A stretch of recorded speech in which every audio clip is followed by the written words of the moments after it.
No, no, no, no, no, no, no, no, no, no, no, no, no, no, no, no, no. I, yes, I did say I would use that song for an intro, but I was just kidding. I can't play that song on YouTube. Why? First of all, copyright infringement, and the lyrics of that song will probably get me kicked off YouTube. Sorry. Sorry, folks. Production team. Okay, let's work on another song. Until then, let's let her rip.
Hello, ladies and gentlemen, and fellow heaven eggers. I am Ronald Ray, your boy with a cornbread accent. Welcome you to this week's episode of Wrestling Gold Friday Night, where we talk about classic wrestling, back when wrestling was wrestling and none of this Yankee BS. And we're going to talk more about that Yankee BS later on in our watch along. So yeah, if you're watching this live and want to join me in the chat, it is open. And if you want to say hello or just ask a question or chime in on anything I talk about this evening, also, it'll be greatly appreciated if you hit that like button. Also, be a champ and click on that subscribe button. Yes, unfortunately, I think I tried. I did swallow my pride a little bit last night and trying to get people to get some more subscribers for me and hit 300. Unfortunately, it didn't work. So, oh well. Uh, so yeah, let's just not start low. Let's go big. Uh, let's try and get 500 subscribers. That's what we want. Uh, yeah, 500 500 subscribers by let's say next Friday. We'll have a little celebration, or I'll have a celebration. I'll be happy with 500 right now. Then we'll shoot for 1,000. Then we'll shoot for however many I can get. But yeah, if you want to join me in the chat for just to say hello. Yes, I'm kind of stoned a little bit. See if anybody pops up. Yes, it is Friday. Was payday for me. Hopefully, it was payday for each and every one of you. And I think it's about to start raining, or it is raining right now. Man, it is burning up in my place right now. But not gonna complain. Happy to be home. Happy to start this podcast or live stream on my regular time. Let's see, what else can we get into and discuss? Um, I know what we'd talk about. We'll talk about wrestling. That's what we're here for. We're here to talk about wrestling. And where I usually start off Wrestling Gold Friday night, going to run down some events that took place on this day in wrestling history. Of course, today is uh, July 26th, year of our Lord 2024. But we'll see a few things here. Joe Key here, but driving. Um, again, like last night, folks. If you tuned in last night, shh. Uh, he just chimed in and said he was here, but he's driving, so he's listening, not watching, not chatting or whatever. So not texting and driving. So pretty sure he's on his way home. Uh, how's the weather over there? Are you hitting any heavy rain yet? You can answer later. So yeah, like I said, just drop in. Even if it's just to say hello. Also, if you're watching on the replay, leave a comment as well. Even just say hello, I'll say hello back. Uh, I give you a shout out. No big deal. So let's go into the today in wrestling history here. Uh, on this day in 1974 at the Municipal Auditorium in Atlanta, Georgia, NWA World Heavyweight Champion Jack Briscoe defeated Buddy Colt. I do believe that was the second appearance of the new Globe belt. Did start off with a red stripe, then they went to the black stripe or black strap for the leather strap for the championship belt. But he was recently given that, and then I believe after he, man, I knew I was going to mess that up. I should have wrote down.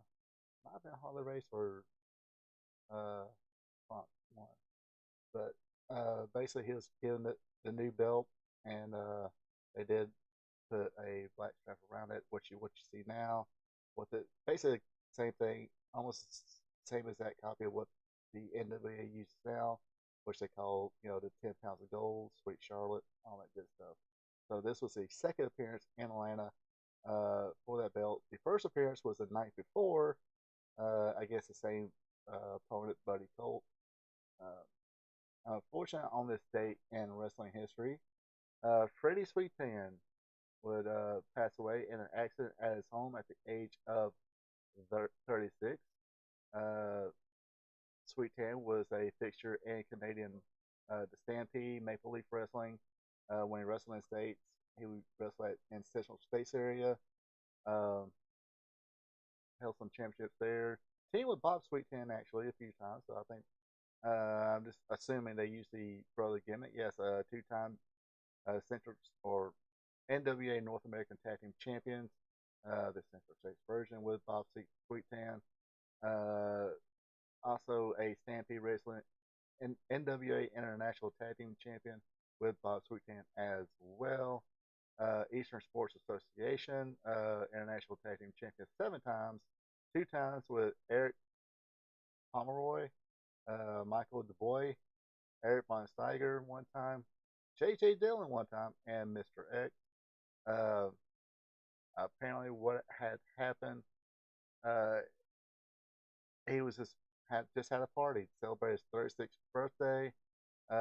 He has summer log cabin at McFarland Bridge, 15 miles southeast of Moncton. If I said it right, if I have anybody in Canada can pronounce that, let me know if I pronounced that right, or correct me. I don't mind being corrected. I have no ego in that department. Although it's unknown what happened during the hours after his friends had left the party, sometime during the night, a fire broke out in his cabin, resulting in Sweet Tan. His real name was Freddie Prosper, uh, leading up to Prosper's death. An investigation by the RCMP concluded that Prosper, whose body had been found near the front door, had been trapped in the cabin during the fire and died from smoke inhalation. The official cause of the fire was stated that to have been accidental and was most likely caused by Prosper having fallen asleep with a lit cigarette. So that's what they always say. If you're, which I don't think too many people. I don't think anybody anymore smokes in the house. Um, but that's what they would say. If you are smoking, put it out before you go to bed. Douse it with water and all that good stuff. Because that could, you fall asleep and it drops. It will start a fire. Happened to somebody I went to high school with.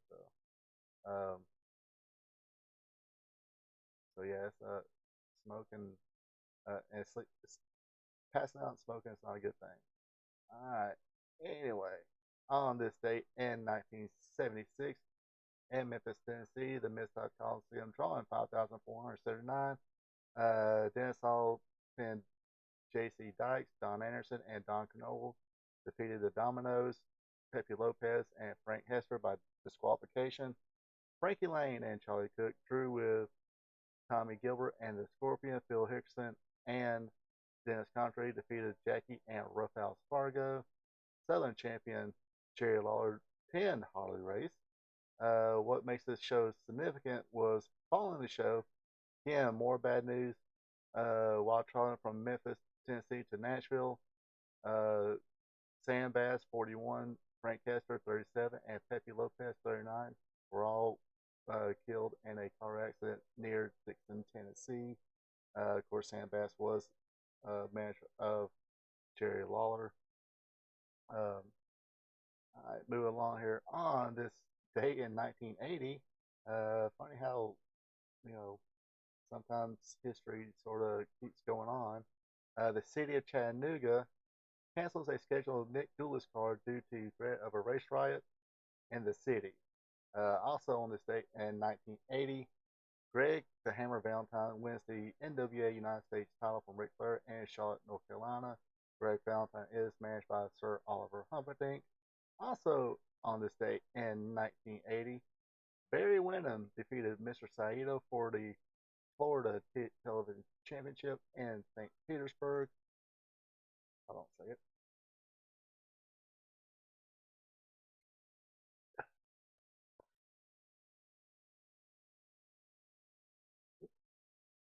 All right. Also on this day in 1981, Alpha and Sika, the Samoans, defeated Dick Murdoch and the Junkyard Dog for the Mid South Tag Team titles in Monroe, Louisiana. And this date in wrestling on this date in wrestling history, uh, remember this fondly. Uh, the NWA Great American Bash was held in Greensboro, North Carolina, uh, at the Greensboro Coliseum, drawing 15,000 people. Steve Regal defeated Sam Houston. Black Bart and the Barbarian defeated Danny Brown and the Italian Stallion.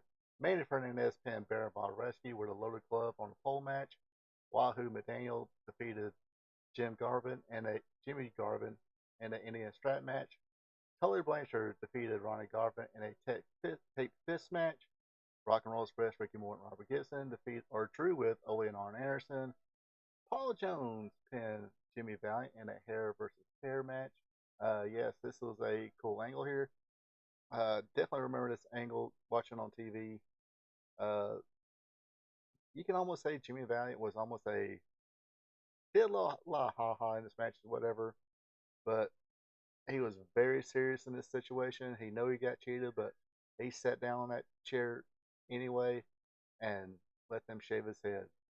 Uh, so definitely remember that. And the people bit into it. It's cool. Go back and watch it on YouTube. Magnum TA pinned Nikita Koloff, Road Warriors, and Baby Doll defeated the Midnight Express and Jim Cornette in a steel cage match.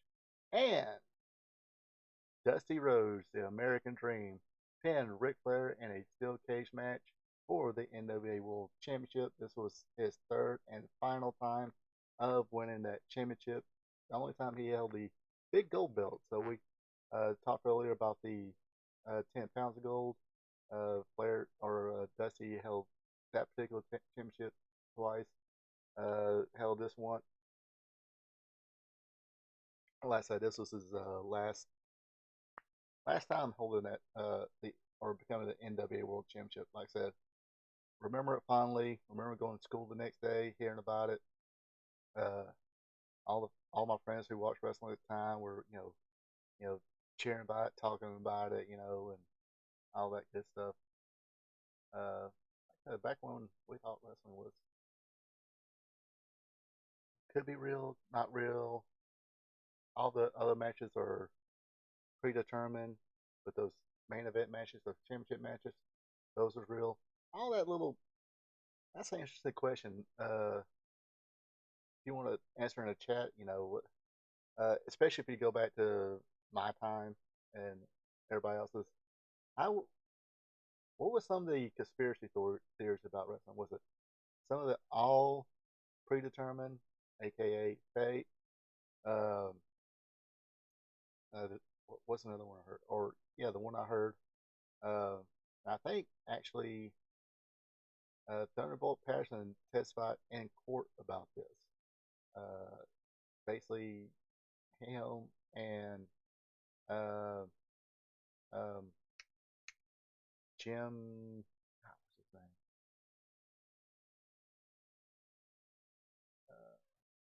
Hold on a second.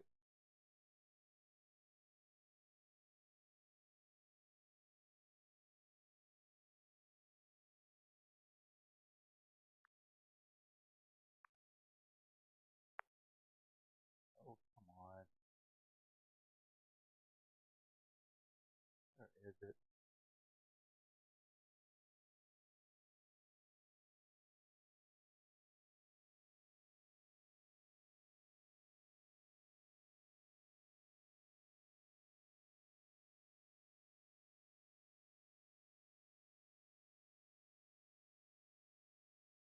Can't believe I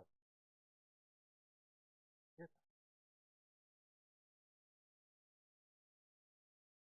Or I forget the name. Wilson. My bad. Sorry about that, folks. Yeah, so basically, Jim Wilson and a few others were trying to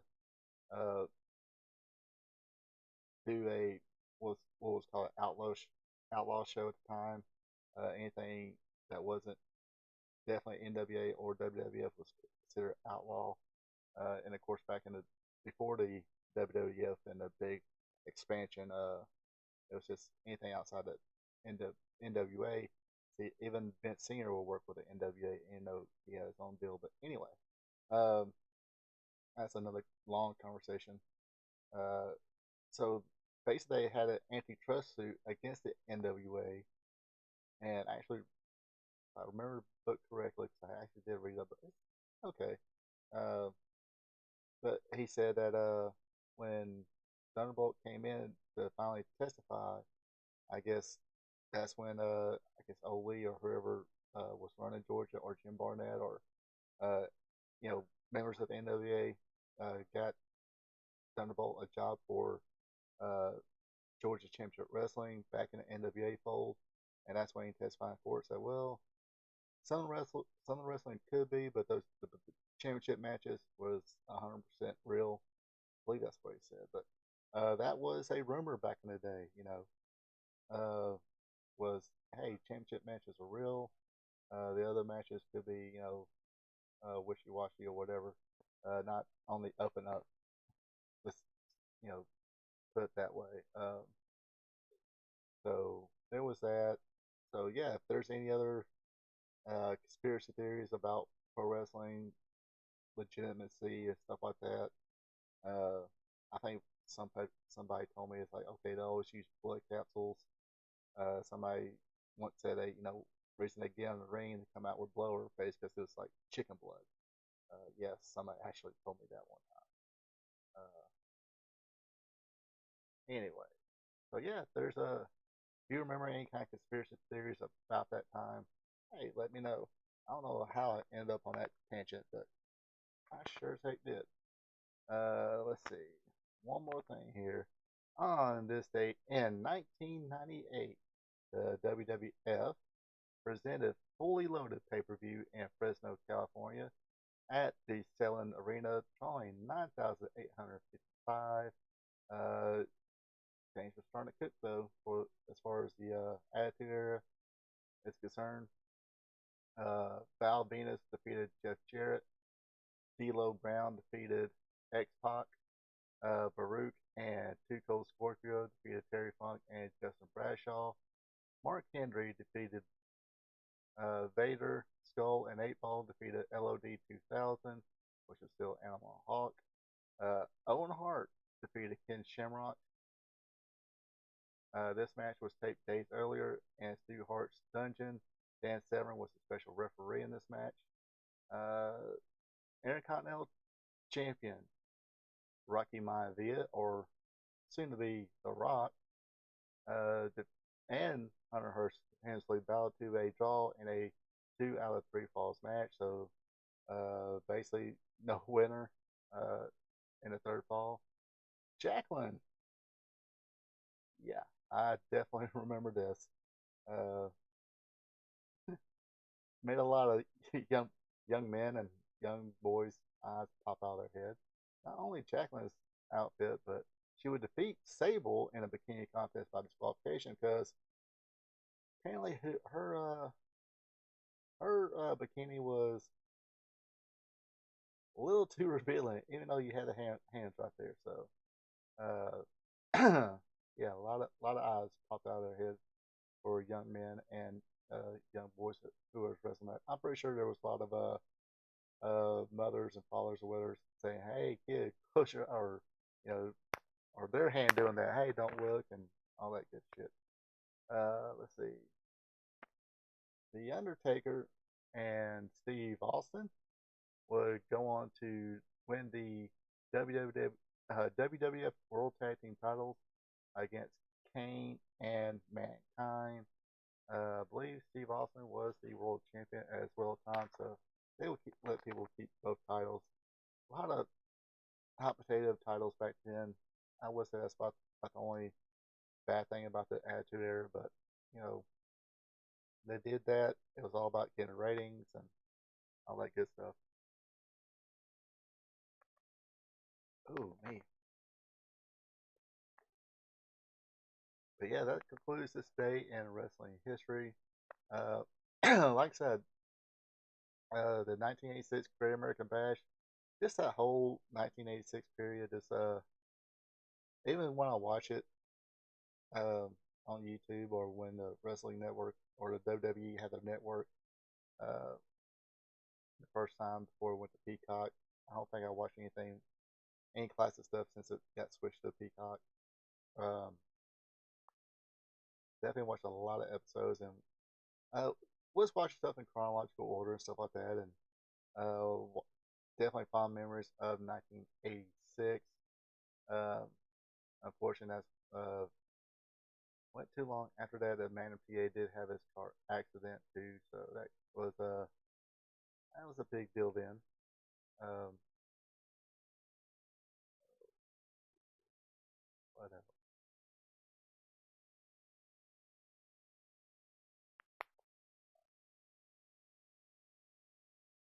So, like I said, I always want to do a longer uh, stream. Got to tell you what I got on eBay. Oh shit, I got some good shit on there. You can still get some stuff pretty cheap on eBay. You just gotta search. I used to be like a fan. Uh, I used to be once I discovered eBay. I got a lot of cool stuff on eBay. As far as wrestling videos and stuff like that. Uh, DVDs at the time. Um, I need to get back on there and see if I can get some more stuff. Apparently, the whole year WCW 1986.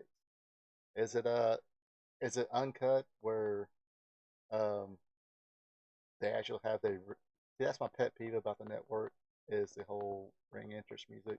I don't know why that's such a pet peeve to me.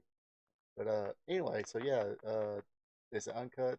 Is it the like recorded from the network or is it like somebody recorded on TV a long time ago, kept the tapes in good quality somehow and burned them to a disc?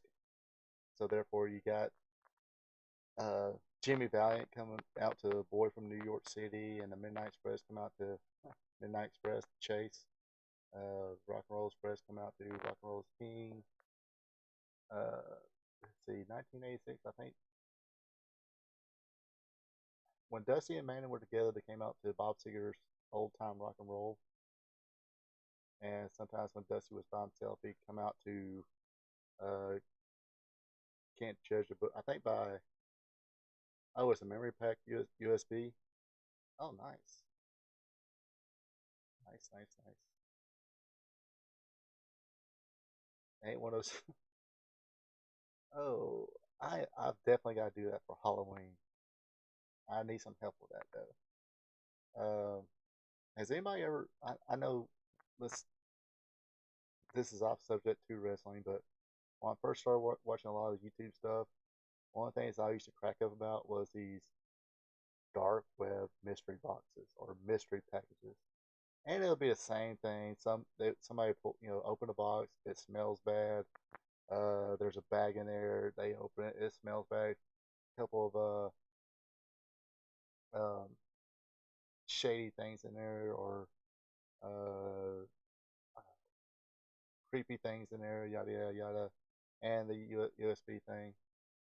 So yeah, all the shows, PPV, bashes, whole shows, Rocket Cup. Oh, nice, nice, nice, nice. Yeah, 'cause I did finally watch the full Rocket Cup.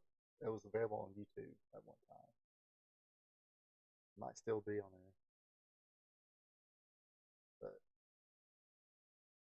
yeah, because I think the first Crockett Cup you had the Fantastic, I guess the Fabulous ones. Uh, uh, imitation is the best form of flattery, I guess. Both Fantastics and damn house shows as well. Shit,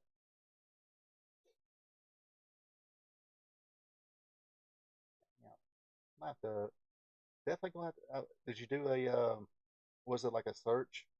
Did you do like a memory pack USB search wrestling or something like that, and or did you just put like wrestling shows and that one popped up?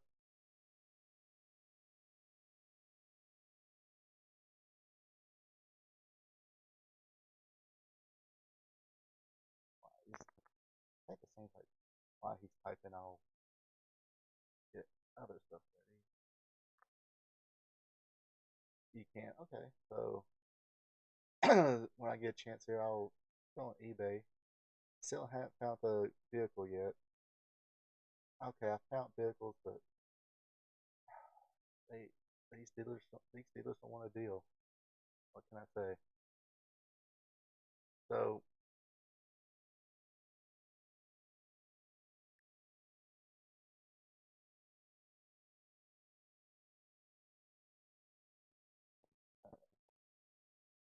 as any year federations, damn, huh?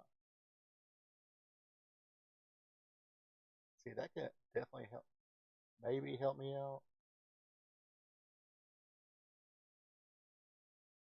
because I'd like to get. I mean, yes, the Crockett stuff would be good.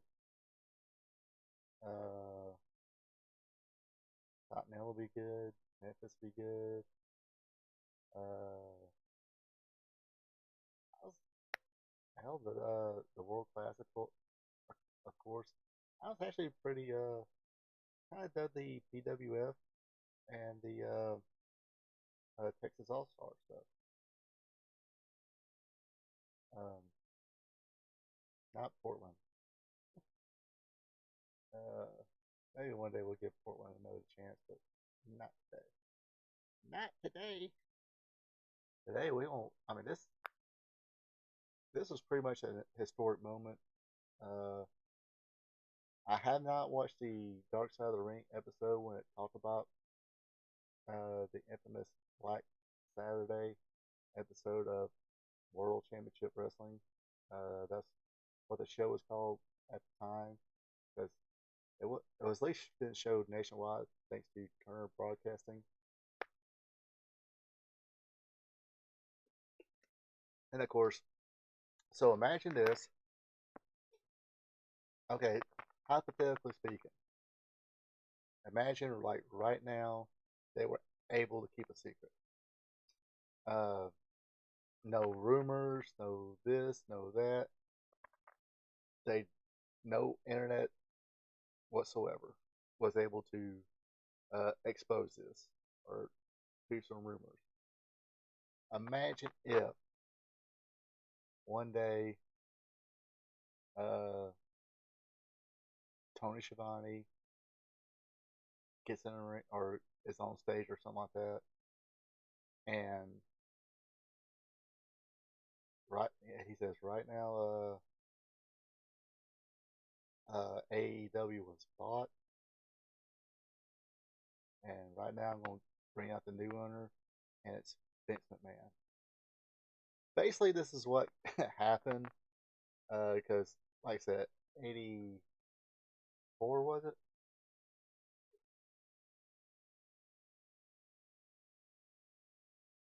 Yes, July 14th, 1984. This is what I mean. There was no internet. Uh, don't think if there were. I think there's probably dirt sheets, but or the Wrestling Observer, but most fans didn't know how to get in contact with that. Um, I mean, they just got the magazines from the drugstore or the convenience store or bookstore, whatever, and they read the Wrestler, Inside Wrestling, Pro Wrestling Illustrated. Um, so no rumors, no could find out this was going on, and apparently this was in had a lot of steps going to get the deal together. Uh, and like I said, I did not watch the Dark Side of the Ring. I'm just going from what I read in different books.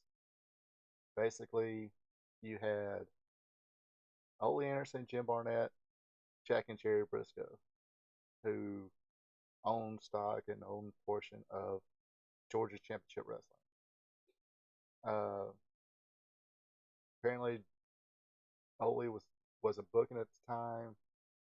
For a time, uh, Georgia Champ Wrestling was kind of declining a little bit, so Jim Barnett got Ole to come back, and how he was able to get him to come back was, you know, give him a stock in the company, points in the company, part ownership of the company.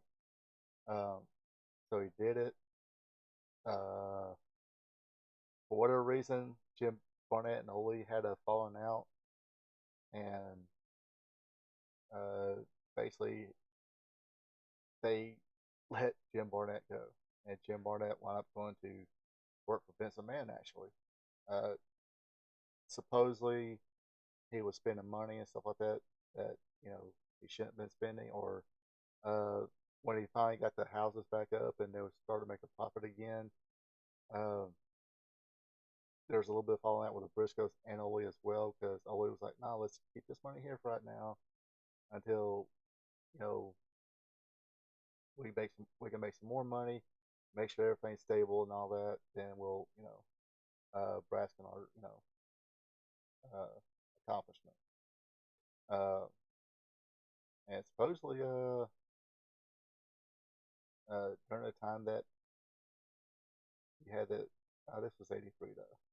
But anyway, I got videotape somewhere uh, of basically the first or the last four episodes of Georgia Champ Wrestling slash World Championship Wrestling before Black Friday. So anyway, there was a get back to I'm starting to ramble all over the place. Anyway, so basically, there depends on how you believe. Jack and Jerry Briscoe, with the help of Jim Barnett, who still had points in the company, but just didn't do the promoting part or something like that. He kind of brokered a deal between Jack and Jerry, himself, and Vince McMahon. So, uh, and between them three, they definitely have more points together than Ole Anderson by himself. So, um, so basically, they sold their portion to uh, Vince McMahon. Hello, Brenda Watson.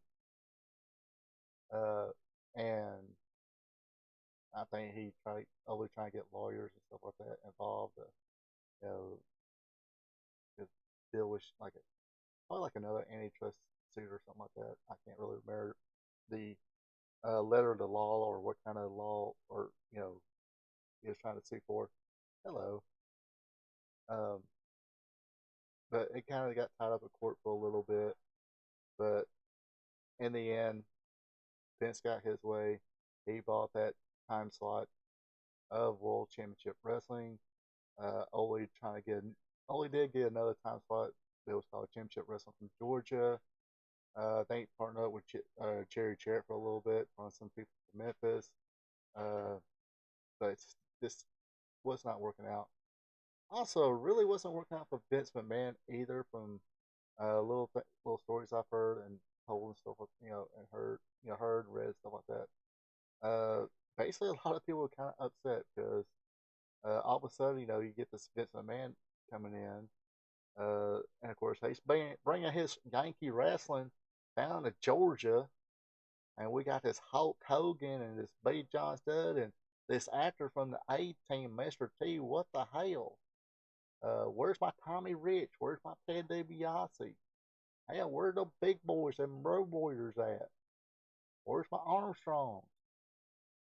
So he just and actually, if you can actually go back on YouTube, and there's some like another little deal also too with because Ted Turner thought Vince McMahon was going to bring wrestling, bring his brand down here, do this typical studio thing, and run shows at the Omni. Of course, Vince was like, okay, no, I'm going nationwide. We'll edit the tape, send it down, you show that. But there's a few episodes. I think if you search Georgia Championship or WWF Georgia Championship Wrestling, there's a match between Mr. Wrestling 2 and Les Thornton. The U.S. Express, Barry Windham and Mike Rotundo was on it, and Paul Orndorff, who had wrestled for Georgia Champ Wrestling one time, was in an episode or two. Um, but I think might have been one of those Pennsylvania TV tapings. It was kind of weird. I seen a video the other day of Buzz Sawyer. I think he was managed by either Freddie Blassie or Captain Lou. I want to say Captain Lou. Buzz Sawyer working, wrestling for the WWF. Um, what do they call him? I don't think they call him Mad Dog. What do they call him? Big Dog. Anyway, I forget. So anyway, so the deal was brokered. So all of a sudden, on July 14th of 1984, like we'll see here, Freddie Miller appears on TV and says, "Hello, folks. Thank you for tuning in to World Championship Wrestling," and introduces Vince McMahon and saying, "Hey, this is going to a be a WWF show." So, and like I said, no internet. It just happened just like that. People tuned in. That's when they found out all this stuff was going on. People didn't know this was going on. Um, it's just they turn on, looking forward to see their Tommy Rich and all that, and they get this putz, Vince McMahon. Uh, so yeah, if you watch the replay or anything like that, or if you live on comments, please. Uh, if you was around during this time, what was your feelings about this? And um, was you shocked? Was you disappointed? Kind of let me know because that's the kind of stuff I'm interested in. Because I was 8 years old at the time. I think didn't want to date myself. Uh, I don't really remember this. If I seen wrestling on TV, it was cool. I mean, I know who some of the people were, but action figures, ball, whatever. That was playing outside, stuff like that. So I was just in my own little world. So, um, but yeah, uh, if you're in the chat or in the comments watching replay, and chime in, let me and especially if you were in that time, like the disappointed shot, try to give it a shot but didn't like it, whatever, let me know. So let me go ahead and fire this thing up. Let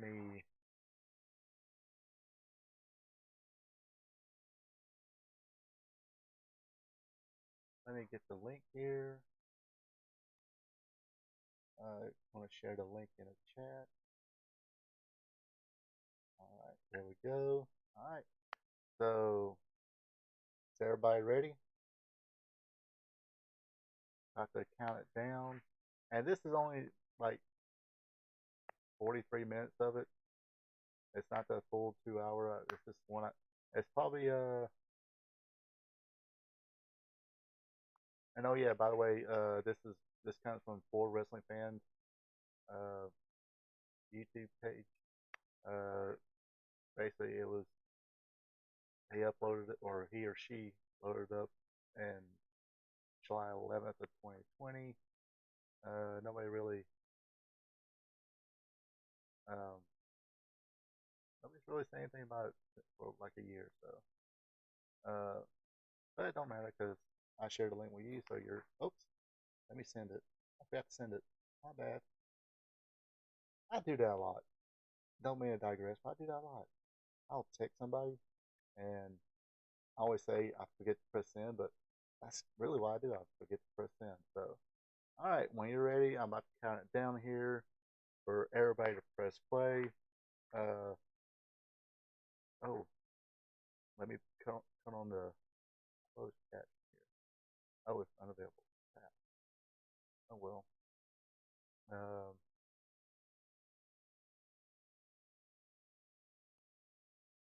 Man, I don't want to get copyright hit. I don't think there's any music in the background. Anyway, so here we go. Y'all ready? And five, four, three, two, one. Press play. Competitors from all over the world. And here's the man to tell you all about.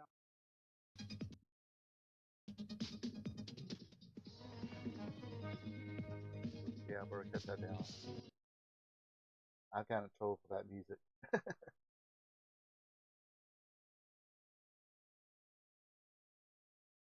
But I mean, so far you see Stan Hansen there. Nothing unusual. Welcome to World Championship Wrestling. On behalf of WTBS, it's a pleasure to welcome the World Wrestling Federation. Exciting new matches, great competitors from all over the world. And here's the man to tell you all about it.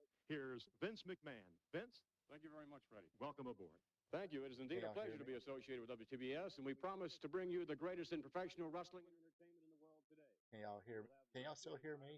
Exclusive footage on a matchup involving the Iron Sheik, who hails from Tehran, Iran.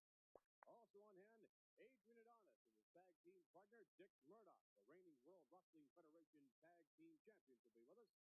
Then from there, he claims to have the most impressive physique in all of professional wrestling, Jesse the Body Ventura. Then from there, speaking of impressive, Man, look how young he was at this time. all 6 feet 10 inches of giant-like Big John Studd, who tips the scales very close to the 364-pound mark. Plus, all right, cool. special interviews on Mr. It's on. Wonderful Paul Hopefully, I Orr adjusted and a this to great where many more. So we'll be right they back. don't hear We'll open up with the a very recording. Don't exciting hear matchup them involving talking. the tag team champions in a moment. Tag team action will be I right just your want to see way, involving their no less than schedule. the World Wrestling Federation Tag Team Champions Adrian Adonis and Dick Murdoch. Their opponents on this occasion shall be Special Delivery Jones, hailing from Philadelphia, Pennsylvania, and his tag team partner, Nick DiCarlo. DiCarlo and Jones teaming up for the very first time. They're going to have their work cut out for them for the great tag team combination of Adonis and Murdoch. Let's take you now to the tag team matchup involving the World Wrestling Federation Tag Team Champions. So see, this obviously went in the studio. Not in the Omni either. Introducing first, from Italy, weighing 245 pounds, Nick DiCarlo. Can't remember Nick DiCarlo, but From SD Jones. Philadelphia, weighing Seen a lot of him. He was a popular enhancement guy for the WWF.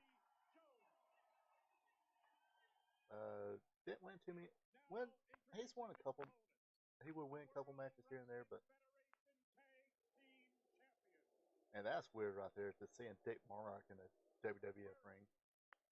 From New York City, And he was wrestling there, before, Adrian Adonis.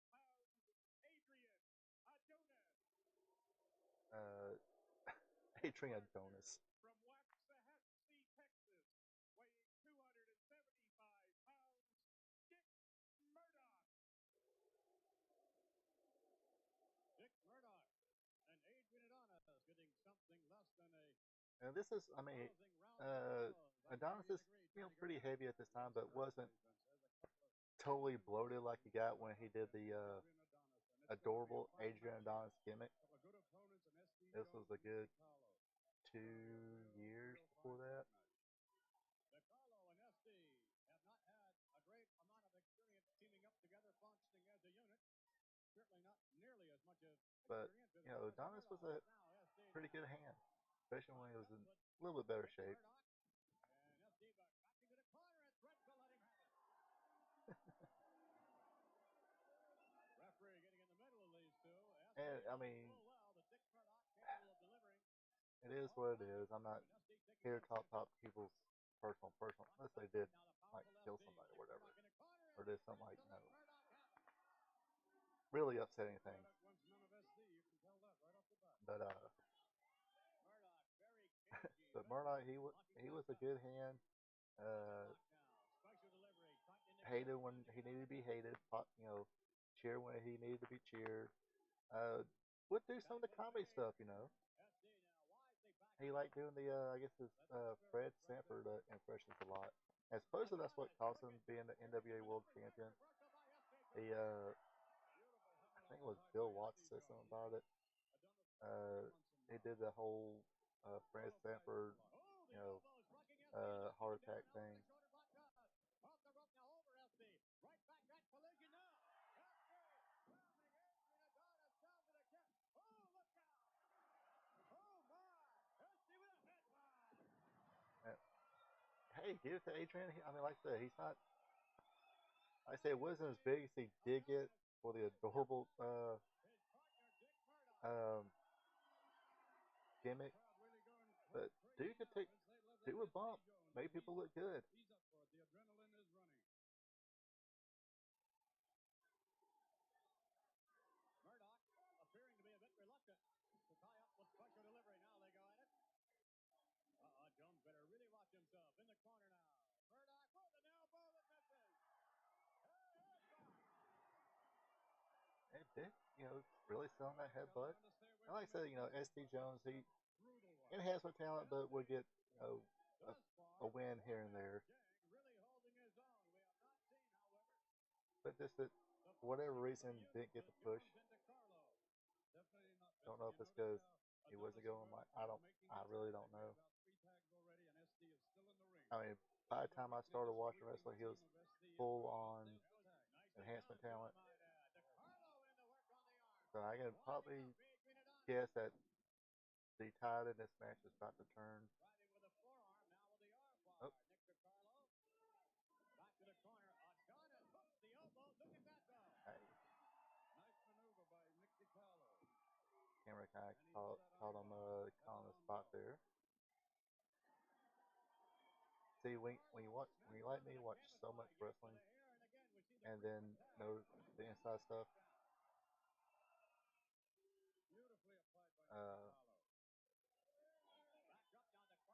It's somehow hard not to notice little things like that when you watch it. You watch it with different eyes or whatever.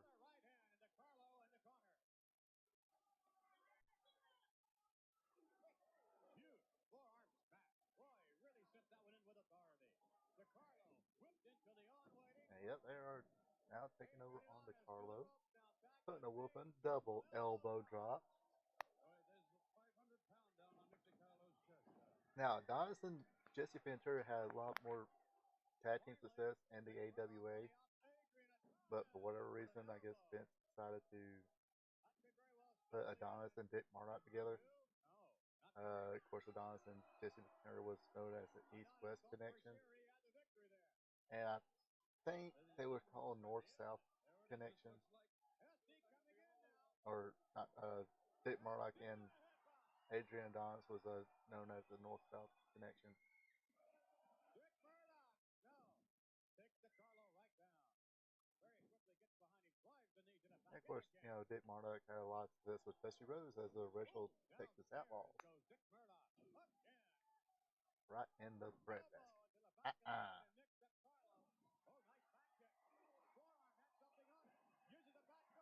See, I can understand it's like I mean, even though this match is pretty decent and all that, Um,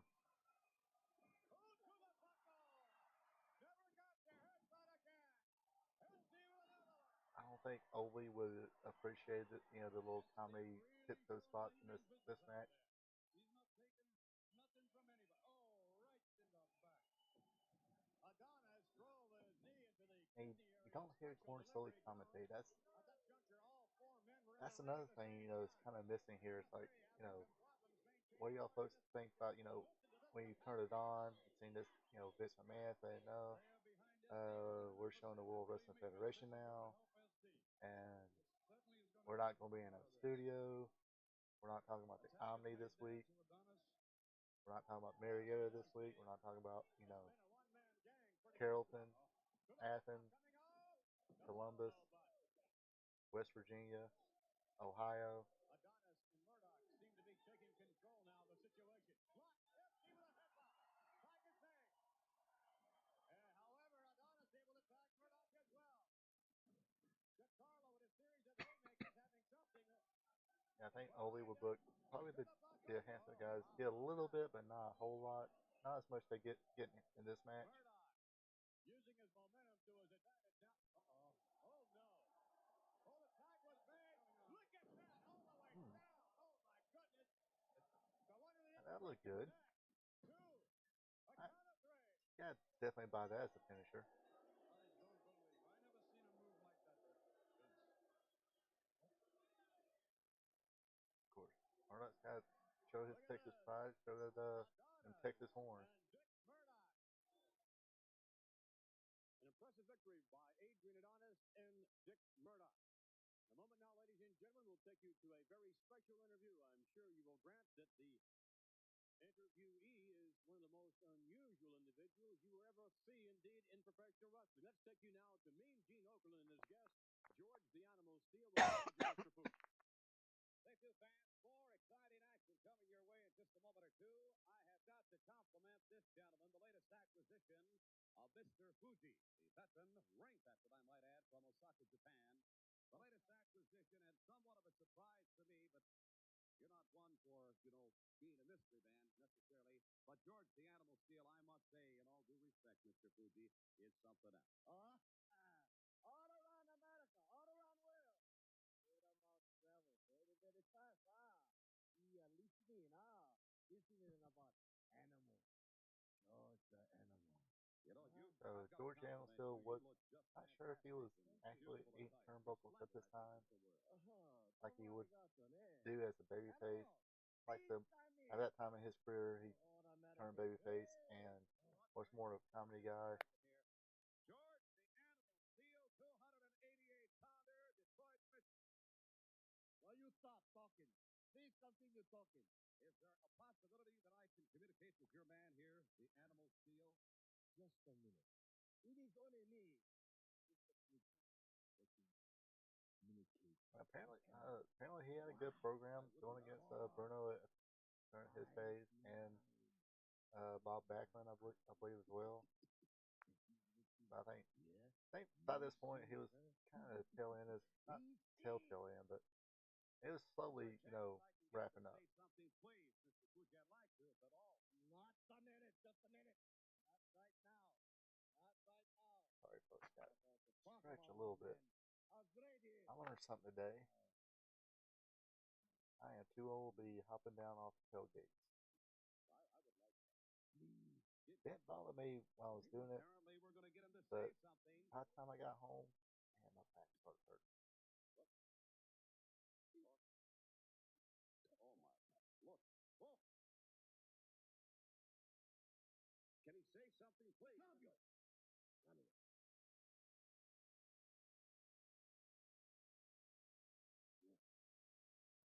Now, I mean, I don't know. I definitely don't know how he acted in the prime of his career or whatever. But apparently, he was a very smart, educated man. I believe he was a school teacher and all that. Yeah. Bloomington, Minnesota. Nope. Nobody in Georgia going there. Watching TBS going there. That's a little bit of a far drive there. Of course, Madison Square Garden. That's a hell of a drive from Georgia. We ain't doing that one. The Hammer Valentines, Monday, July 23rd, Louisville, Uh, Kentucky, Commonwealth Convention a Center. little closer, Superfly but Jimmy Snuka still ain't gonna do that one. cards. Tuesday, July 24th, Nashville, Tennessee, Nashville Municipal Somewhat Attorneys, closer, but St. yeah. John Stud. Wow, Nashville, Wednesday, Tennessee. July That's 25th, Memphis, Tennessee. Cook Convention Center. That's Jerry Lawler's territory, but not the same arena. Dayton, Ohio. Dayton, Ohio. That was a place where Headlines the not card. sure if that Friday, the July same arena, 26th, but Cincinnati, Ohio. The Cincinnati uh, Club, 8 o'clock. that's where Superfly Georgia Jimmy Championship Snuka Wrestling and would many go. more. You know, Dayton and Cincinnati, Ohio, for the northern tours. They jam-packed capacity Met Center in the Twin Cities of Minneapolis, St. Paul in a matchup that involves So yeah, I mean, individual claims to have, as we stated not earlier, no studio matches. These are arena matches. They are backs that up with impressive action in the square telecasting circle. or With that in mind, it being let's sent send you down. now to Minneapolis and Jesse the Body Ventura. Your next match of the evening. One fall, 20-minute time limit. Introducing from Norman, Oklahoma, 231 pounds, Chris Curtis.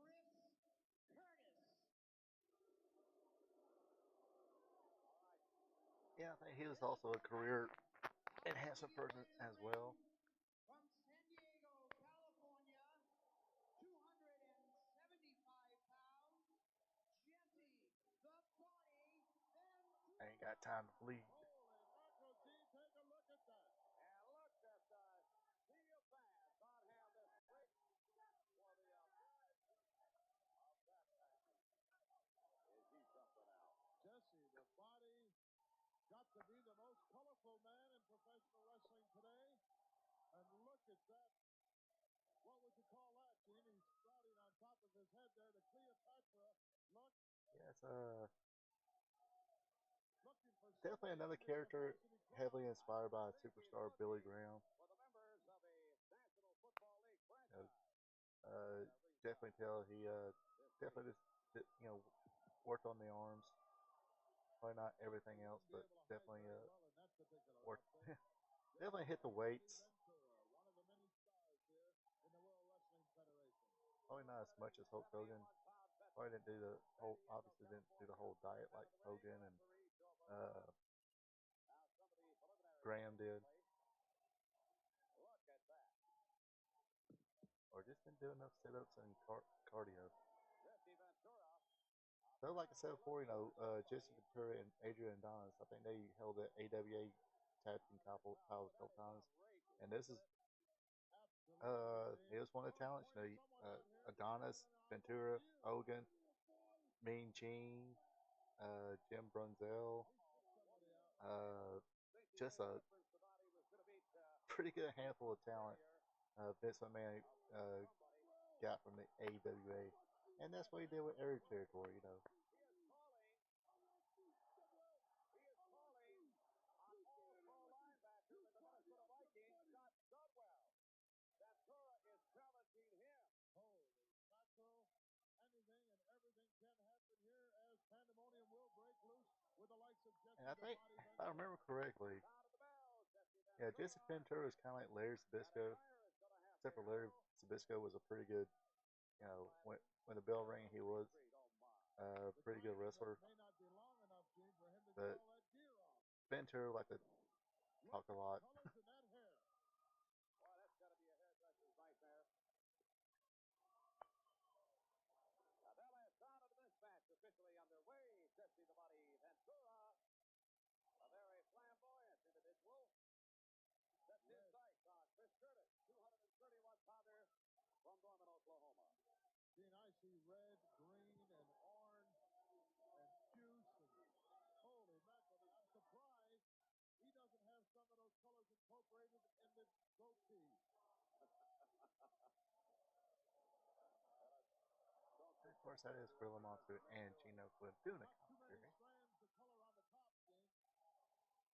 Well, I'm not going to cast a stone. And we find a little locked up here. Hook up, and Ventura takes Curtis into the rope. Big forearm. Curtis starts on a slam into the top turnbuckle. Chris Curtis in for a long, rough evening, I'm afraid.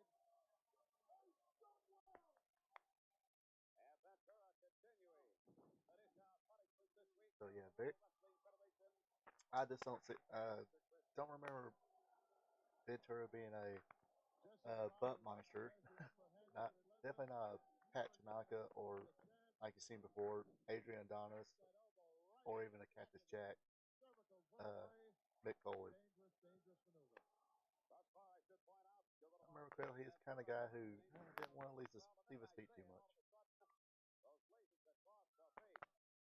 I mean, he would sell, but yeah, he ain't gonna bump around for you. And of course, he was a former mayor of a town in Minnesota and was a former governor of Minnesota. Navy SEAL.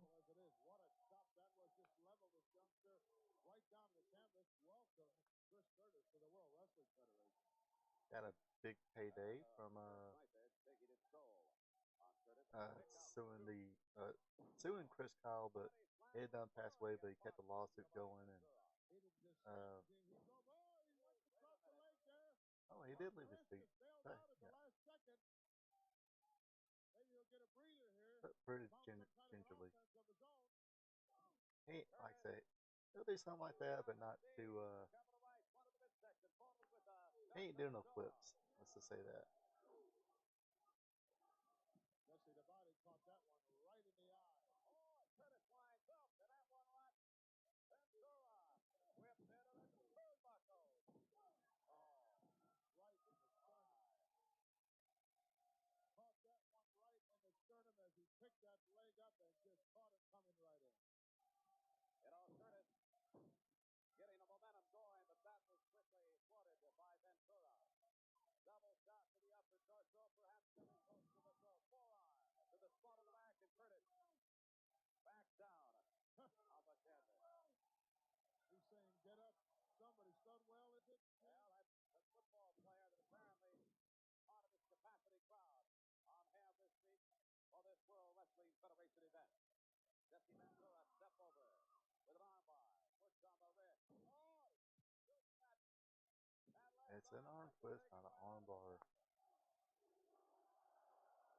I gotta correct him, Gene Okerlund, like I had to correct Michael Cole. Good gosh.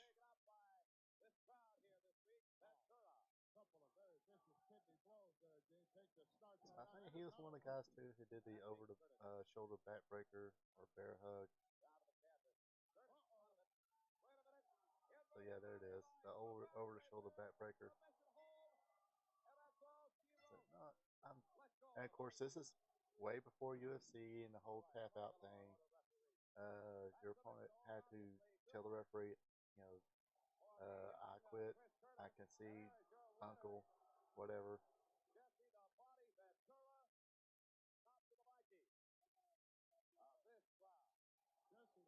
They'll call out some football player. The winner of the match, Jesse the Body Ventura. But anyway, continue with the lawsuit of the widow of Chris Kyle. But hey, it supposedly says, somebody knocked you out in the bar, and I guess it didn't happen. I get payday out of it, right?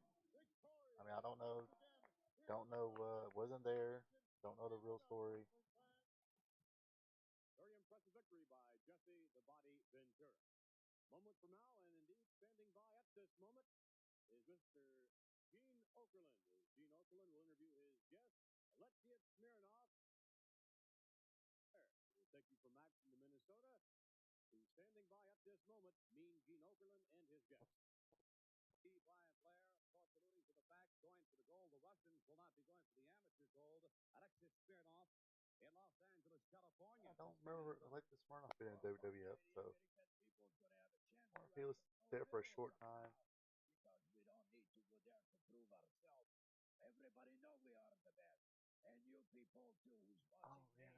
Oh yeah, that's right. Russians boycotted the Olympics because where were they at? Los Angeles in '84. I'm ready. I'm on my way. Mary Lou Retton won gold. I vaguely remember that. Am I correct on that?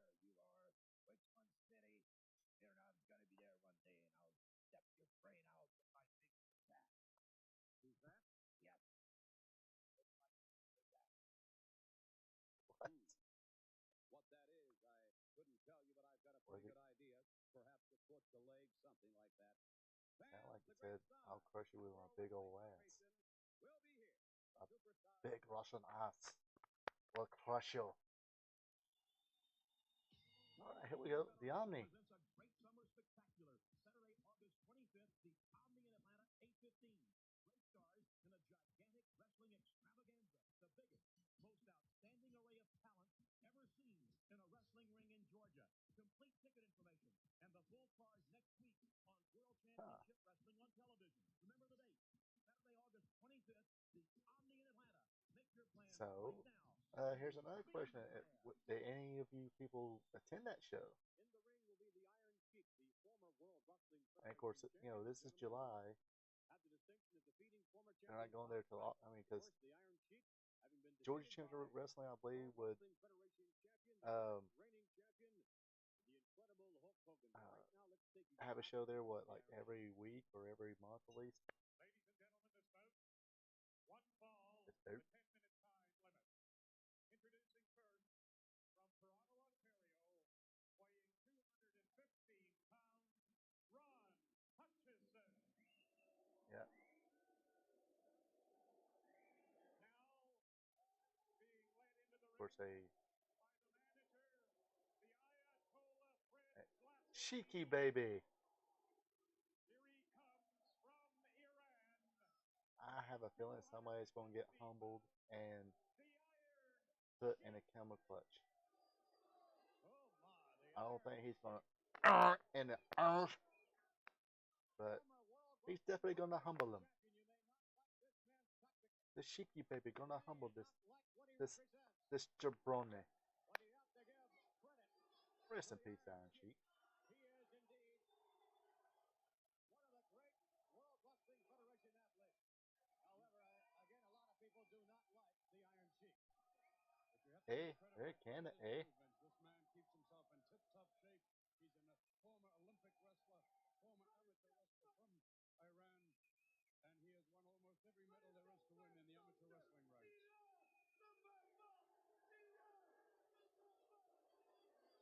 is to win in the amateur wrestling ranks. Well, you heard the Iron Sheik proclaiming that the country from whence he hails is number one.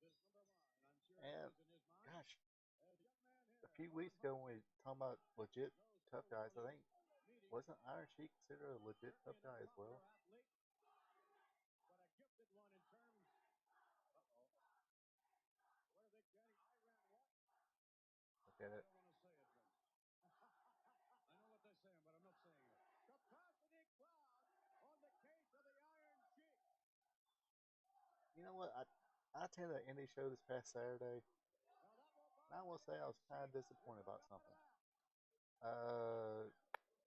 A guy's doing the Russian gimmick, Basic maneuver, so easily done but by the Sheik. he's wrestling in Georgia and Southeast for a long time. Whip to the buckle head first. I know I first seen him in like what 2001, 2002. Off the rope. I think it was 2002. As the Sheik really sent Hutchison flying up into the air. And Freddie Blasky likes he what wrestled as sees so far. Jeff Lewis, but now he's called Neil Koloff. Look at this. He's going to come down on his knee with his belly, Vince. Looks like to me. There it goes. Oh, I don't think I can use any kind of those jokes. I was thinking of. He was humbling him. That's how you humble somebody. You're picking him up. You take your hand, you put it in the arch, and you humble him. And you throw him down, and you kick him in the head. This is how you humble somebody.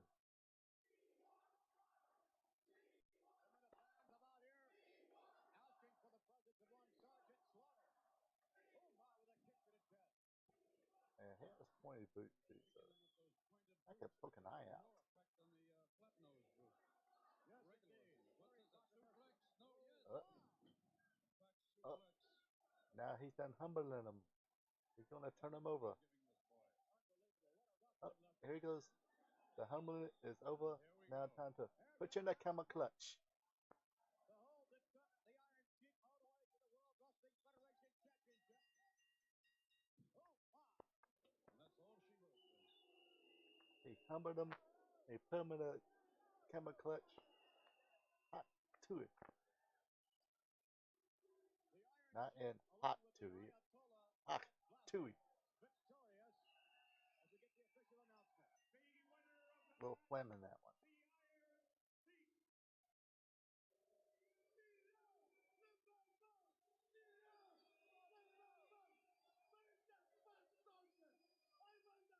But yeah, must have been during the Sergeant Slaughter Iron GQ. Of course, Sergeant Slaughter was a big time heel in the Carolinas. And if you want to see some stiff stuff, watch Mid Atlantic from like 82, 83, 84, something, or probably 82, 83. And have Sergeant Slaughter just definitely laid in those forearms, one of those enhancement talent. I'm pretty sure he laid in those forearms as well with Ricky Steamboat and Jay Youngblood as well. Brazil credited as being one of the greats, if not the greatest, black wrestler of all time. He'll meet up with a true giant at 6 feet 10 inches and 364 pounds of Big John Studd. Let's take you to Philadelphia Spectrum. The following attraction is a Ooh. one-fall event with a 20-minute time limit. If I remember correctly, this dude wasn't a good dude. So we can make fun of him. F this guy. 7 foot plus, nearly 400 pounds, the new John Studd. Ladies and gentlemen, The giant Studd. Big John Studd.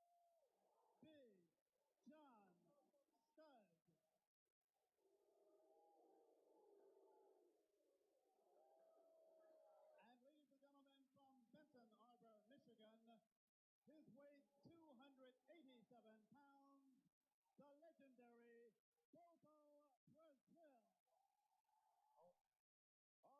he was one of the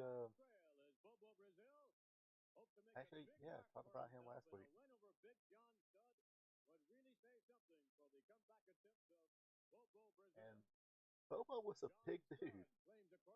And I think right here he's kind of telling of his career as well. But John Studd, supposedly Andre did not like Big John Studd, just because he claimed to be a giant and did the whole when he got, because Andre, he would step over the top rope, and that was kind of his thing. And he did not like John Studd doing that. So, of course, John Studd was superstar number 2 under the map. I think him and Bill Eddie, the original match superstar, him and Studd won some tag team gold a couple times. Played them in Atlantic, or so I think the World Tag Team Titles maybe. And Bobo Brazil in a slugfest here at the Spectrum. And Studd again into the corner. Bobo really turning it on, takes him out, drops the elbow to the back of the head. Ooh, ah! Vicious elbow butt by Big John Studd. Bobo looks to the rope. John Studd now with an elbow that knocks him down to the canvas. Bobo, the first man down to the canvas as Big John Studd attempts to assert himself now. Yep, that's that bear hug.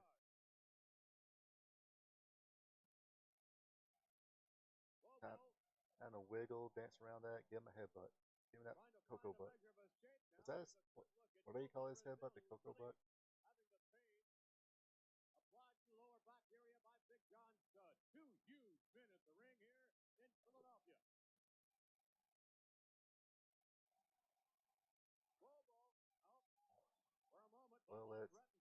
Well, let's sizzle here a little bit.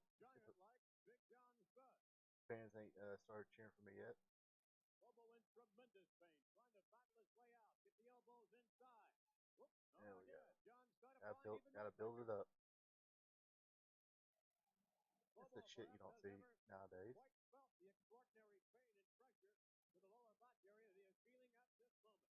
There you go. He's got that one arm in. Got that other arm in. That's how he's going to get out of this particular hold here. And Bobo has to be, wait a minute now, Bobo's reversing things, and it's Bobo the bear hug on Big John Studd. Tremendous maneuver by rake in the face. Big John Studd, of course, was one of the stars of the major motion picture, Harley Davidson and the Marlboro Man, featuring John Johnson and Mickey Rourke. He wasn't the main star, one of the other stars in the movie, or probably a minor star. And yes, if you want to watch a guilty pleasure movie, watch Harley Davidson and the Marlboro Man. Not no Oscar-worthy thing here, just turn off your brain. Little guilty pleasure movie. I dug it.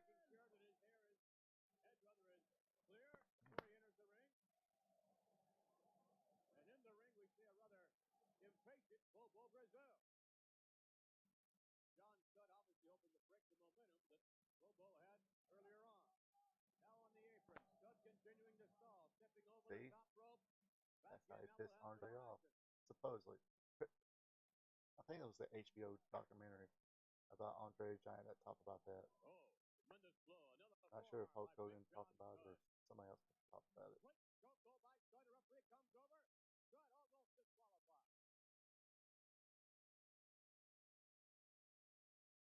Big John now with Bobo Brazil. Whipped him to the rope, trying to set him up. Oh, yes, indeed, a shoulder block, and Bobo down to the canvas. Cover by Big John. Count at 2. Oh, can't quite get it. 2. John Studd applying pressure now. Bobo appears to be weakening somewhat.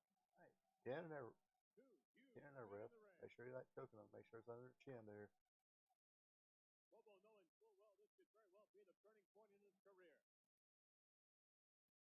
Bobo has had perhaps one of the longest reigns of any competitor in professional wrestling.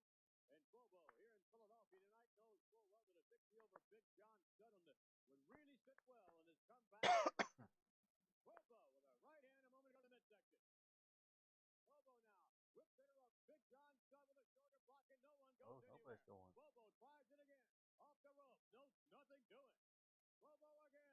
Headbutt by Bobo. There it is. John Studd back up. However, Studd coming out of the corner with a knee to the midsection. And Bobo whipped to the buckle. John Studd with a head of steam.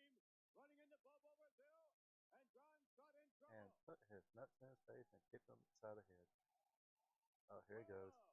He's feeling it. Headbutt again, and John Studd in serious trouble. Bobo, no. Oh. With the leg. And John Studd targeted. Look at that. Victory by Big John Studd. Studd dropping the elbow, and if I'm mistaken, wasn't the headbutts Bobo Brazil's finishers? Or finisher? Bobo Brazil, and in the battle of the big men, Big John Studd has spoiled the comeback efforts of one Bobo Brazil. Sorry there, Bobo. Kind of a crappy little finish there. Just missed a very sloppy leg drop and got hit with elbow. Dang, hooked the leg.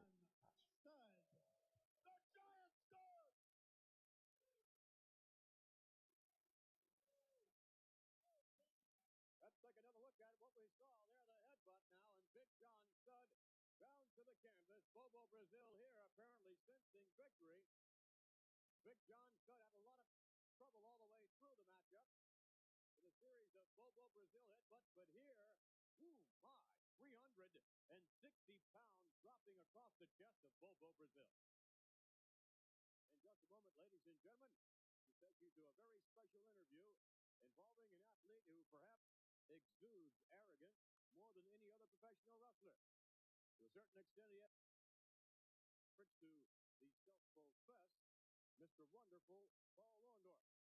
Paul Orndorff regarded as truly one of the great World Wrestling Federation competitors and certainly a contender for the World Wrestling Federation Championship. So with that in mind, let's take you now to Mean Gene Okerlund and Mr. Wonderful.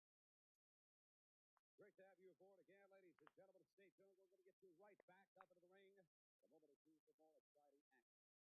Stars of the World Wrestling Federation. You know about world champion, the incredible Hulk Hogan. The Intercontinental title holder, Tito Santana. I will say Dick Murdoch, they were definitely giving their marching orders to make sure they mention that these are superstars of the World Wrestling Federation. Mr. Wonderful, Paul Make sure you keep mentioning World Wrestling Federation, WWF. Commentator that I've ever met in my life. But I appreciate that. You know, even though you're a common person, you've done quite well for yourself. Not commentator. Is that what it is? A commentator? Commentator. Well, that's beside the point. That's not what we're talking about. What we're talking about is Mr. Wonderful. And everybody knows. And Everybody like I wants said, to touch it. Why do you everybody knows the legend of Mr. Wonderful Paul Orndorff. Hopefully now he's, sadly he did pass away a few years ago, but let's look on the positive side. Maybe he finally got, reunited with that flip flop that he lost up Vader's bum. Well, that's certainly. Well, that's not my thing, but I've got to compliment you. A lot of hard work going in. Dude was fucking jacked up. However, I should point out, Especially by Wrestle. Remember doing the reminiscing on WrestleMania 2? Dude was definitely jacked in that match. Turn back around. There's another woman left her husband for me because she's seen my face. Hey, it's a common. It's a fact. Check the newspapers now and check it tomorrow and see if the divorce rate hasn't gone up. I've been in a few doubles before. Very good. I thank you very much. He is Mr. Wonderful. You get the impression from time to time there's a certain amount of arrogance there, and I think that has been demonstrated quite clearly in the past. Join our premiere presentation here on WTBS for the World Wrestling Federation. Certainly in weeks to come, we'll be bringing you all the great stars all the way around the world. Next week, we'll have on hand no less than the reigning World Wrestling Federation champion, the incredible Hulk Hogan. And never has In which that 300 they got in pounds trouble for that. Marvel said, hey, you can't use Incredible Hulk. 8-inch frame of the Incredible Hulk Hogan. We'll have a further word about next week's card when we return to And that might have been just about over the World Wrestling Federation, but what actually we have lined up tomorrow? It's true. Tomorrow, the best stuff here on WTBS. Vince, I want to say this. I think the wrestling fans got a sample today, and they're in for a treat. You've got great action coming in the major cities of this country. And right here in Atlanta, part of it now is great action every single week on TV. Scheduled to join us, we saw an interview earlier on, Mr. Wonderful Paul Orndorff. He'll be in ring action tomorrow here on WTBS. No stranger to the fans here in Georgia and all over this area, and I'm sure there's a lot of things you'll be saying they'll be interested in hearing about. Also scheduled to join us will be Cowboy Bob Orton, a wrestler extraordinaire. He's got a great wrestling background. He comes from a famous wrestling family, and I think the Orton appearance here will be one that all the fans will be anxious to see. And then many fans saw for the very first time, perhaps the most unusual athlete in all of professional wrestling. He has a green tongue, I believe. George the Animal Steele. What do you think of him? I thought he was, to put it mildly, unique. I've never seen anything quite like George the Animal Steele. And I think I speak for wrestling fans everywhere. We'd like to see more of him, even if it's just to figure him out. And he is yes, that is the legendary Freddie Miller. When you heard the words "be there," that was that gentleman right there. World Wrestling Federation champion, the Incredible Hulk Hogan. At one time, he didn't have a job for Georgia Championship Wrestling. Heard a story about him a few years ago, where apparently his daughter was frequent, who was a frequent person in the Atlanta nightlife. So she was probably in one of these clubs in Atlanta, talking to a guy, and they chit chatted and stuff like that, and she told her who he was or who she was, and who her dad was, and I guess the whole wrestling thing kind of started talking up, and she badmouthed Jim Barnett, talking about what a creep he was and yada yada yada. So what she didn't know that this gentleman knew Jim Barnett. Don't know how, none but our business. But he took this information or gave Jim Barnett a call and told told what the daughter of Freddie Miller said about him, and I believe it was uh, what was it? Uh, Crap, can't think of his name either. Oates, I think it was not Ted Oates. Uh, what was his brother's name?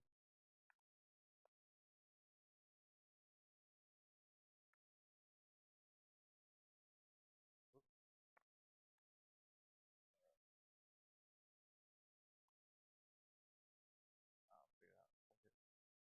Cheerios, Cheerios. I was about to say Jim Oates, but Perry Cheerios helped out in the office, stuff like that. Yeah, Monday he would go to the office, pick up everybody's check, and then go to the arena where they're at and hand out checks, wrestle that night, whatever.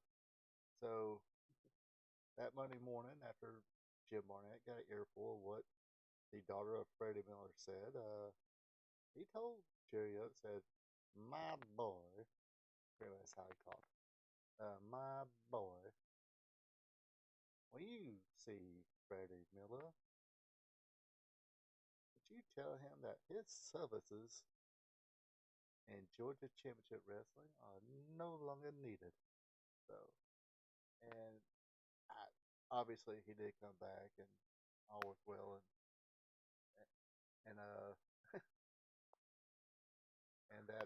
in that story, I said, "Hey, you can't punish me for what my daughter said. You are a creep." Or supposedly. There's a lot of people like him. He had ties with, of course, the Carter family and stuff like that. So, and the political life or political high rollers in Atlanta, um, very well to do.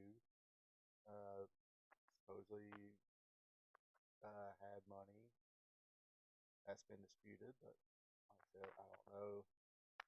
But his fame being one of the probably a great promoter. He came into Georgia Championship Wrestling. I think it was still during that little war, and he pretty much helped kind of defeat, put the final nail in the coffin in the All South Wrestling, and in the wrestling war in Atlanta. But anyway, so what do people think about the first episode, or at least a few things we saw there of the first episode of the WWF World Championship Wrestling? Um, I can see why people kind of upset. Good matches, decent matches. Uh, as far as what they were, uh, enhancement matches and all that. For Pobo Brazil, again, uh, they said it was uh, his comeback, but he's tail end. He was there. He understood the assignment. Um, he made John Studd look, you know, as good as he could. Um, but there was like no, like when you see that studio wrestling, there will always be this or a few hot angles big going on to promote the house show in either Atlanta, Marietta, Columbus, uh, J&J Center in Commerce, wherever Georgia Championship Wrestling went, Augusta, uh, name it. I think they went there. Of course, they did the Northern Tours, Ohio, West Virginia. Uh, but yeah, there's like no angles here to, um, man, except for Iron Sheik calling out Sergeant Slaughter. Uh, that's about it. Jesse Ventura calling out a uh,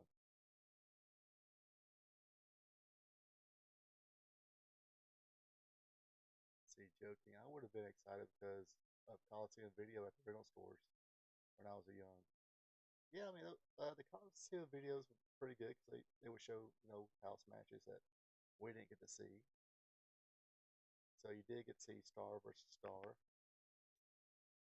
But like I said, right here, I mean, they were used to. Yeah, I think the Coliseum video rentals and stuff like that. That was after this.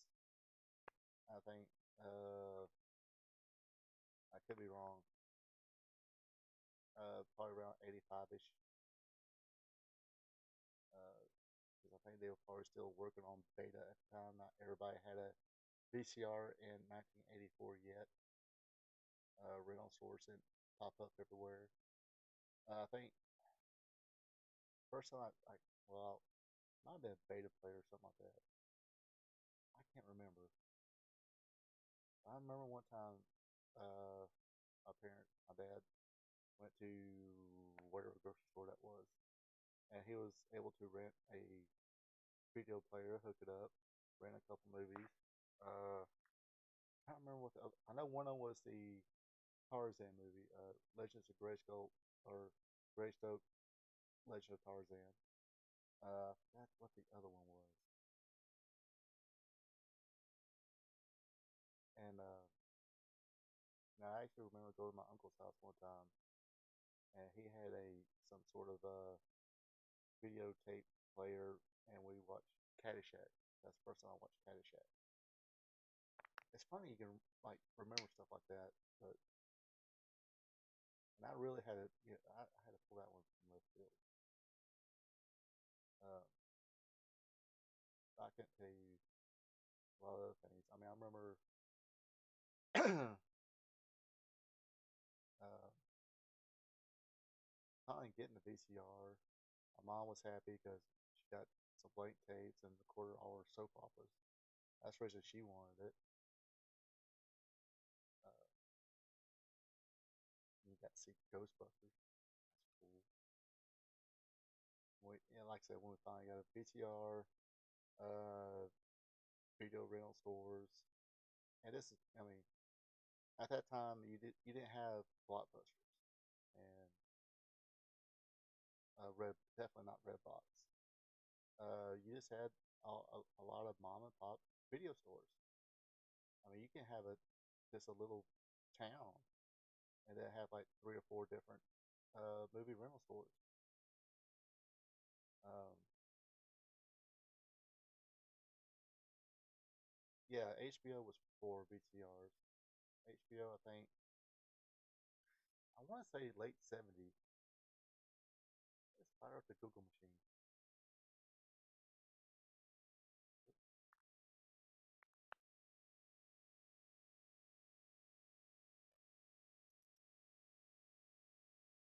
Well, it was founded in 1972, so it was the 70s. Um, again, um, this one, cable TV was just getting started. Not a lot of people had it. You know, a lot of it was, what? I get TV for free now. Why do I want to pay for TV? Uh, but people finally got on board and said, okay, we can watch movies and stuff like that. Yeah, I remember we lived in Flowery Branch. We had cable then. Remember MTV, Hungry Like a Wolf. Madonna came out. Or Duran Duran, Madonna came out. All that good Cyndi Lauper. Uh, and all those pop stars at the time. Michael Jackson, of course. Let's see. Then when we moved from Flowery Branch to Maysville, we didn't have cable. But Maysville, I mean, we did finally get, we did get a VCR. We had a VCR, and they were like I said, well, not particularly Maysville, Commerce, because that's where the grocery store was and all that. Still wasn't a booming town at the time. I don't think it's really considered a booming town now, but remember they had a Quality Foods grocery store there. I think it's still there. If anybody in the chat I think the quality foods is still there, but at the like if you're in the park lot facing quality foods, down to the right, the far right over there was like a little video store, and that's the one we would rent from all the time. I think there was one in downtown Commerce as well.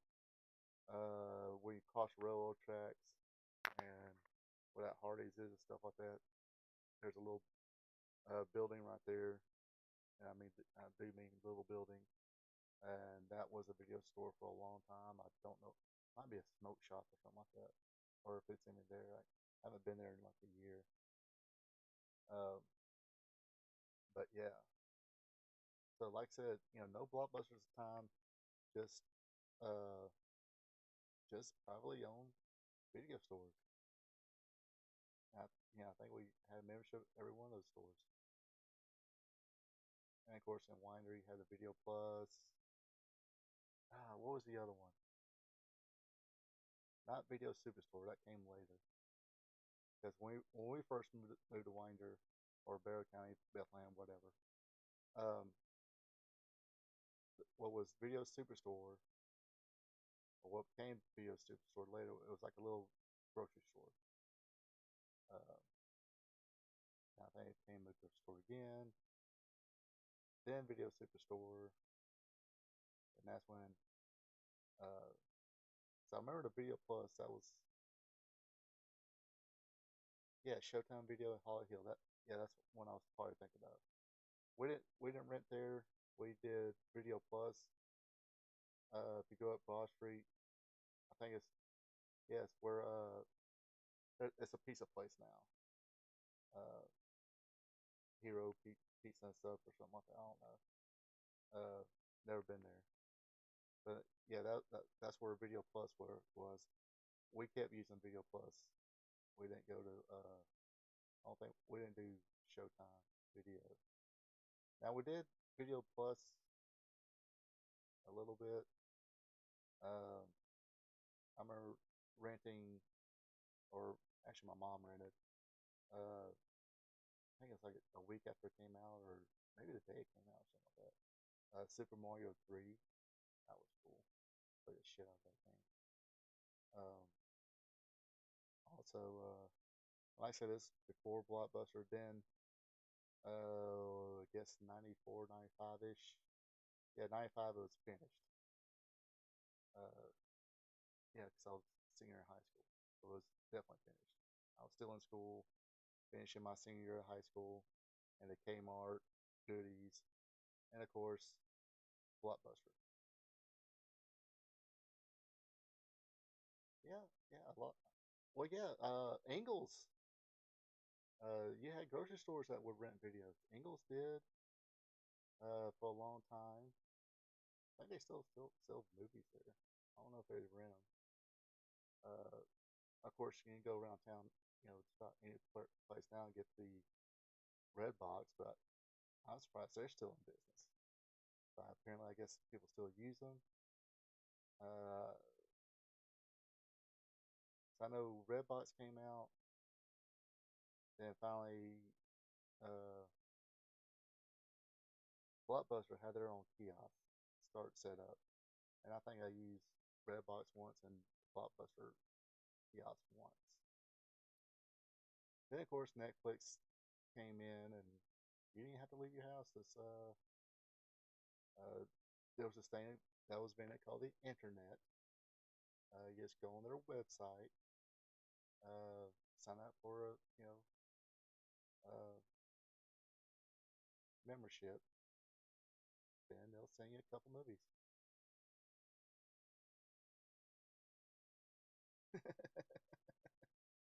Oh gosh. Uh, and then of course Netflix started streaming. They were the first one to start streaming. Now everybody wants to be a streamer, but apparently Netflix is still number one streaming service. Disney's not doing good.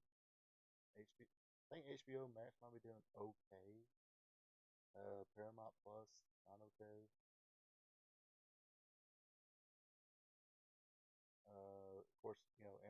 fine. They got their own streaming thing, but their package comes with, I think, even though I don't use it. Well, I mean, I think you still got to pay extra for that. Amazon Music still got to pay extra for it. If you want to download to like your phone or I don't think anybody has MP. I think I'm the only one still has MP3 player or uh, iPod Touch. I kind of like that better. I kind of like still using that better than my phone because ain't nothing worse than you're sitting there, playing music on your phone, and all of a sudden somebody, it's cool, kick that song, you're feeling it, you're sitting in traffic, or you know, make that long drive home, and then somebody wants to call you or text you. It's like, God dang, you ruined this song. You ruined my lip syncing performance in my vehicle. Uh, but so I just keep I mean, even though I do push pause or stop it, stop the song, whatever, when I get turn the radio down when I get a call. But still, don't interrupt me. So I don't use my phone for music. I just use it for Google, this, that, maybe YouTube every now and then, uh, whatever apps that's out there.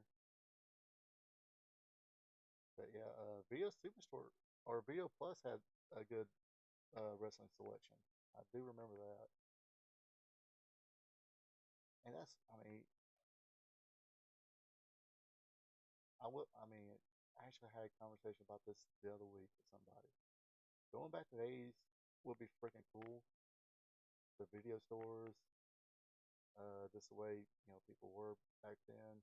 Uh, to me, better wrestling, better music. That's all you need. Okay, the video games weren't graphically, visually as good, but still. Um, and the video store, renting a video, chilling, and you could rent like any B movie, uh, horror movie, B action movie. Come on, American Ninja 2. Uh, uh, well, Delta Force did had a theatrical run, but then you had Operation Delta Force Commando 1, uh, uh, Operation Delta Force Commando 2, stuff like that that didn't get no theatrical run. They were just B movie, you know action movies that, hey, if the box looked good, the synopsis sounded good, you rented it, and it was either good or bad or indifferent. Um, and of course, all the horror movies. Gosh, I mean, uh, remember when the Nightmare on Elm Street, hearing about it, watched the first one, the second one, and as soon as the third one came out for rent, because we didn't go to the movies when I was a kid, we had to wait till the movies were available to rent and watch, Nightmare on Elm Street 3. That was cool. And 4, 5. Because I don't think okay. Technically, okay. I think I told the story before where some theater was doing a showing of the original Nightmare on Elm Street, and me and the girl at the same time went to see that. But I never did see not one Nightmare on Elm Street in a theater. Let's see. I don't think I watched the only. I think the only Jason movie or Friday the 13th movie I seen in theaters was Jason X and Freddy versus Jason.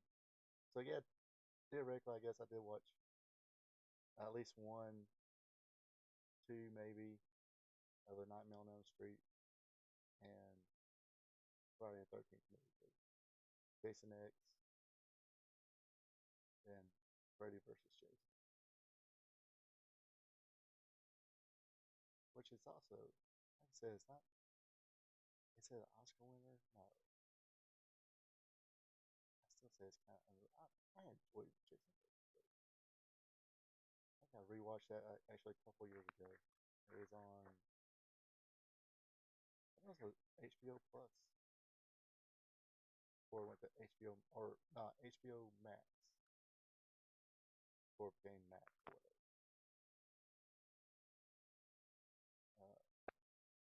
Anyway, I'm getting hungry. It is time for me to eat. So let me do my little BS plugs here. Seen all the Friday 13 movies in theaters, starting with 4. Yeah, I mean, cause like I said, we had to wait till it was on TV or yeah. Like I said, we didn't have cable. Trying to think. I don't think. Okay, so we moved from Maysville to Berry County, Bethlehem, and we still. I mean, we moved when I was in 4th grade. Um, and I don't think I was.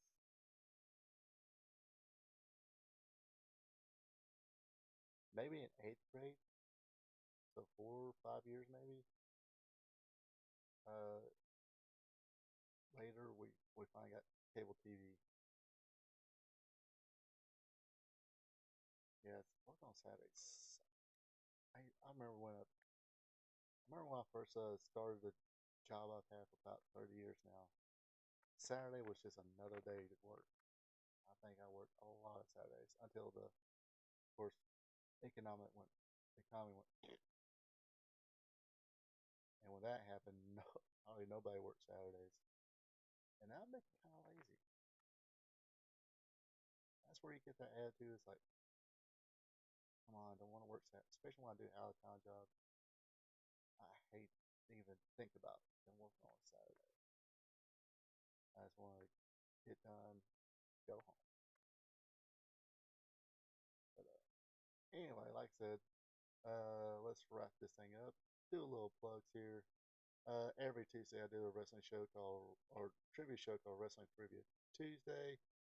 Um, what I do is I ask 5 questions, all dealing with sport of professional wrestling, from the 1970s to the 2010s. So check that out. Because as of right now, yes, I'm still doing that one. Um, I'll talk about some other time. It's one of those. We'll keep it going for a little bit longer. Anyway, also I do a Raw recap show. I usually have this on Tuesday evenings or sometimes Wednesday evenings. Depends on how busy I am, especially with this out of town thing and the whole trying to do stuff in the hotel room with.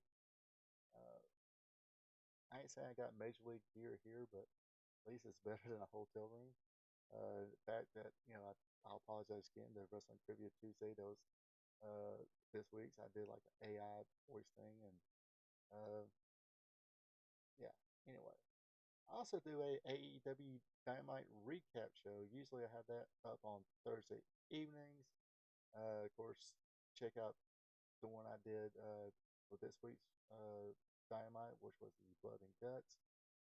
Get if you want to know my 2 cents about especially the finish of the Blood and Guts match. Check it out. Speaking of Thursday, I do a live stream. This was the first live stream I started doing. It's called Spot Show Live Stream, such as Snappy Power. Every Thursday, 8 p.m. Eastern, 7 p.m. Central, 6 p.m. Mountain, 5 p.m. Pacific, 9 a.m. Friday morning in Japan, and 5 a.m. Friday morning in India. Of course, this week we will have a prediction show dealing with this year's SummerSlam. So check that out. But if you don't dig the new wrestling, hey, every Friday night here I am for Wrestling Gold Friday night. Yes, the usual time is 8 p.m. Eastern, 7 p.m. Central, 6 p.m. Mountain, 5 p.m. Pacific, 9 a.m. Saturday morning in Japan, and 5 a.m. Saturday morning in India. But of course, the way the work schedule's been, it's sometimes about 10 o'clock at night when I do one, but I will still do one. So, I'd like to appreciate everybody tuning in. Hopefully, everybody enjoyed it. Very historical episode there, dealing with the Black Friday or Black Saturday World Championship Wrestling when Vince McMahon took it over. Of course, that didn't last too long. Jim Crockett wound up paying Vince McMahon $1 billion for that time slot. So everybody got their studio wrestling back with Jim Crockett Promotions. Still no Gordon Solie commentary, but you had Tony Schiavone, and David Crockett. I think Tommy Rich might have been there for a little bit for a cup of coffee. Then I think he wound up going back to Memphis. But that's when he started seeing Man MTA, Dusty Rhodes all the time. Manny Fernandez, Rock and Roll Express, the Russians, eventually the Road Warriors, and the most legendary tag team in history, Randy and Bill, the Monkey Brothers. So definitely exciting times during that time. But yeah, like I said, appreciate everybody watching. Tune in next week. Tune in to all my programs, the recaps, the Raw, Dynamite recaps, and of course the live stuff, so we can chit chat here about the great sport, the sport of professional wrestling. Until then, hope you folks have a good one and take it easy. Hey there, thank you for checking this. Enjoy a comment. Also, be a champ and hit that subscribe button. You can also check me out on social media, Facebook at Ronald Ray, on X or Twitter is RPATRPTV46. Until next time. So long from the peach state of Georgia.